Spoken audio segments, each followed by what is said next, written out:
বললেন যে এই ব্রত করলে জীবনে কারো চোখের জল পড়ে না, উল্টে তার সারা জীবন কেটে যায় খুব আনন্দে। গোয়ালা বইয়ের আর আনন্দ ধরে না। সে ধরে বসল ব্রাহ্মণকে আর বলল যে সে এই ব্রত করতে চায়। ব্রাহ্মণের গোয়ালা বউকে অনেক বুঝালেন। তিনি বললেন, তুমি পারবে না সই। আবার গিয়ে ব্রাহ্মণকে ধরে বসল আর বলল, সই আমি আর এইসব সহ্য করতে পারছি না। ইচ্ছা হচ্ছে খুব খানিকটা কাঁদি। তুমি আমার বলে দাও সই, কি করলে আমি খানিকটা কাটতে পারবো। গোয়ালা বইয়ের কথা শুনে ব্রাহ্মণ তো একবার আশ্চর্য হয়ে গেলেন। তিনি বললেন, সে কি সই, তুমি কাঁদবে কেন? তোমার এমন সুখের সংসার হয়েছে, এত ধন দৌলত,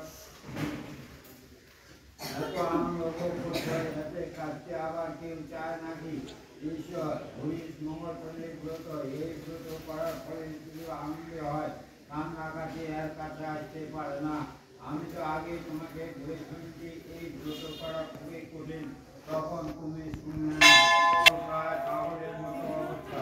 সেই ভেবে আমি কাটতে না পেরে বলে দাও কি করলে সইয়ের কথা শুনে ব্রাহ্মণ থেকে হয়ে পড়লেন।